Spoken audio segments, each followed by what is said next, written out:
The four-wheel drive tractor's made a great difference to grass harvesting because you've got a lot more positive traction.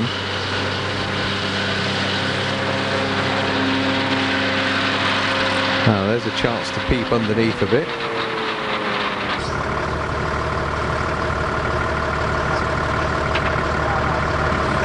You can just about make out the spinning discs underneath. There they are.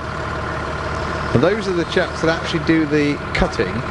Quite small blades that actually do the cutting, but they're travelling at high speed, and it's the impact as much as the sharp edge that severs the grass.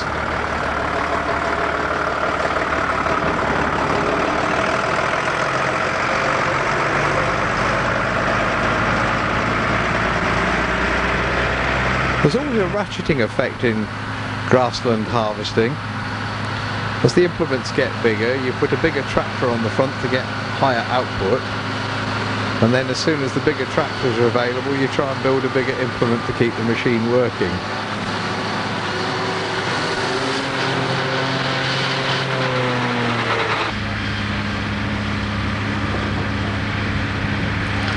Always an interesting crowd of spectators around each machine as it works.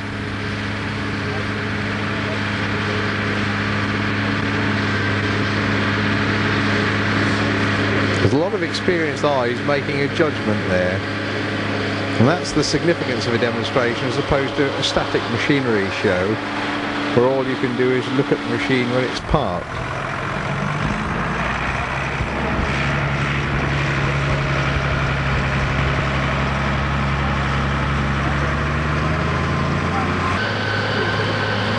Of course, if you want to get a more powerful tractor and you want to make it work, hang a second implement on. This tractor is fitted with a front linkage arrangement so that it will take a cutter on the front as well as one behind. Now this isn't as daft as it sounds actually, because it means that the one behind can be swung in, so you've got an outfit that will travel down fairly narrow lanes but yet has a much wider effective cut.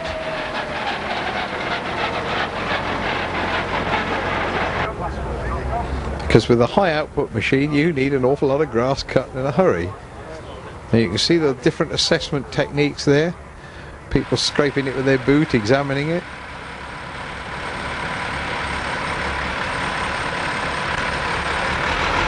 Once you've cut the grass, you want it to lose as much moisture as possible to get what they were talking about, the high dry matter.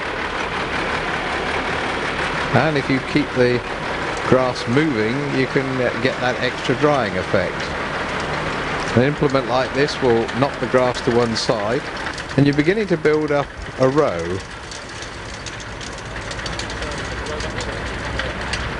If you work back the other way, then you can sweep the two passes of the machine into one central row, and it means the forager's got a lot more to go at, or indeed, as in this case, the baler that's picking up. You've got a neat compact swath that is narrow enough for the tractor to pass over without rolling over it. And then behind it you've got the round baler picking up the material and rolling it. Again, this is a belt operated machine. Well gentlemen, here we have the RF130. This is the contractor model of our fixed chamber range. Here, first of all, it will lift up the cover so you can see that you get all the components very simply. Starting at the front, we have a gearbox which splits the drive. Across to the left, it's driving the pickup reel and the feed system. Across to the left, it drives the rollers, so it is actually split. The actual pickup reel is 2.1 metres. And it has 5 banks of tines. Unique to Viken is the integral auger system on the feed rotor. We don't use the small augers in the front. This increases capacity about 15% and doesn't prevent blocking. Should you do have a blockage though, which occasionally can happen, there is a reverse system which isolates the pickup reel. Stuart will push the lever back. Now you can wrap the bale and kick it out to the chamber, re-engage, and then the blockage will go in. Moving on to the rollers, there are 18 rollers and they're all greasable, which you'll need to about twice a year if you're doing about 10,000 bales.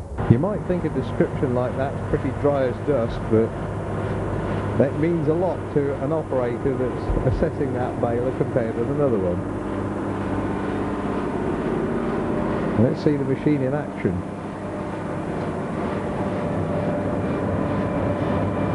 While the actual wrapping is going on, the bale is being rolled inside the area with the Vicon badge. You need to back a little bit because you're going to discharge the bale clear, and that will then give the baler a chance to start off the next bale in the same way. Out it comes, safely delivered of another bale, and the picking up starts while the back shuts. Again, you can see the drawbar angled up so that it doesn't cause any jams with high swaths. Unlike the belts we were looking at before, you can see the rollers rotating in there, and that's what's actually rolling the bale up.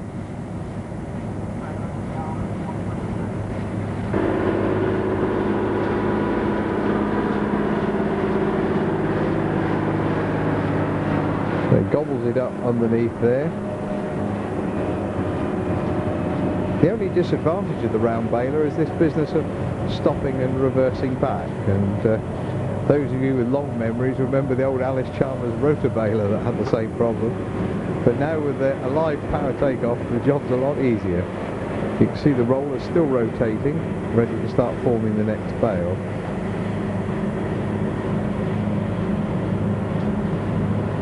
The important thing is to keep this swath even, and you'll see that's why the driver is moving from side to side slightly to keep that going. Now this is the first of the bale wrappers we'll see. That's picking up that bale automatically,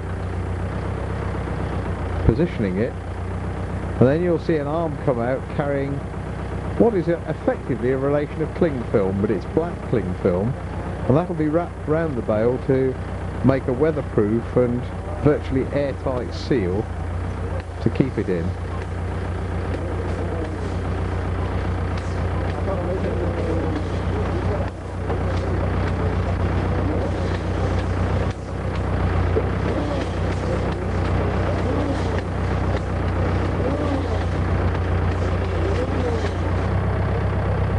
And once the wrapping is completed, the bale can be dropped on the ground and left to be collected later. And once that is done, that is weatherproof, and for all practical purposes the grass is protected until it's ready for feeding. JCB fast tracks pop up in all sorts of applications. It's very popular with contractors because of the high road speed.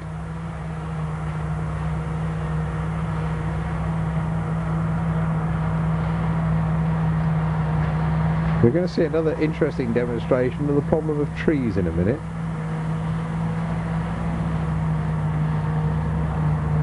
Very skillfully overcome by the drivers. See how they've stopped and diverged? They've actually got to get round a tree. Now the forager's got to go one side of the tree and the trailer the other side, so a little bit of manoeuvring is going to be needed here.